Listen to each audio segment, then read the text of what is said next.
Hi, my name is Alex Pidrizki, and I am here at the Long Island International Film Expo with Jeremiah Kipp, director of Mommy Mafia and How to Type a Broken Heart. Hi. Well, it's really nice to be interviewed. Thanks for taking the time. Thanks for being here, Jeremiah. So let's start with how to type a broken heart. Sure. What was your vision in this film? Okay. Well, it's about addiction. So it's a phone call in the middle of the night from an AA sponsee to her sponsor or her former sponsor.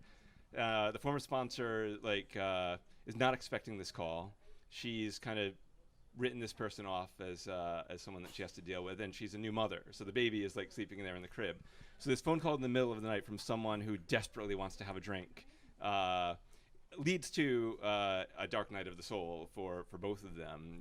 So our hero, her character's name is Becky, played by Emily Donahoe, won't let go. She's gonna make sure that this other person gets through it. What really appealed to me about the project was that it was about women helping other women, which I think was fantastic. Usually in movies, even nowadays with our changing political climate, women often exist as a crutch for men in stories, and I thought this was fantastic that you were seeing a lifeline between an older woman and a younger woman, in an incredibly perilous set of circumstances.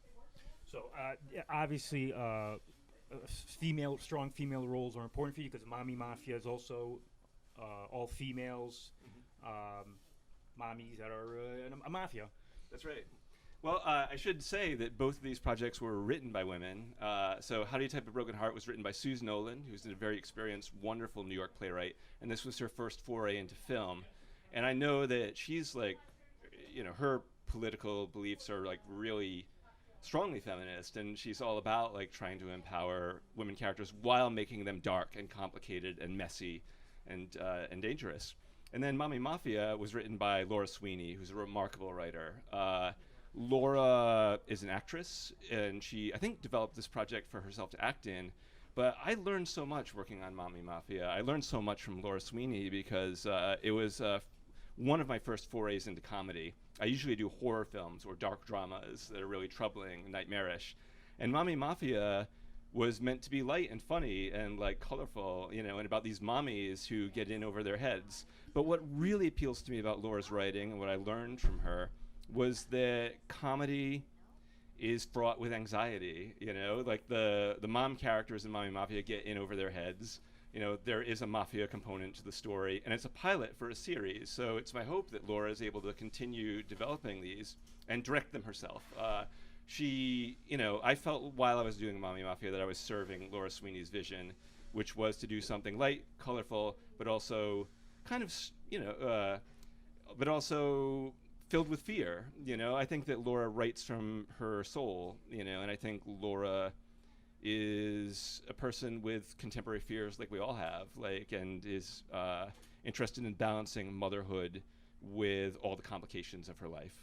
And Mommy Mafia certainly gets incredibly complicated very quickly once the mom and the mafia are dealing with each other in really perilous, weird, comical circumstances. If the series continues, and I hope it does, then it's my dream that Laura is able to face her fears and direct them herself, because she has such a strong artistic voice and is an important and being a mom does not mean that your career ends. It's like Laura's a mother of two, and Mommy Mafia is another one of her children. Really, it's a way for her to express a lot of things that she's thinking about. So I wish Laura Sweeney all the best with developing and continuing her series, and I hope that she gets to direct many episodes.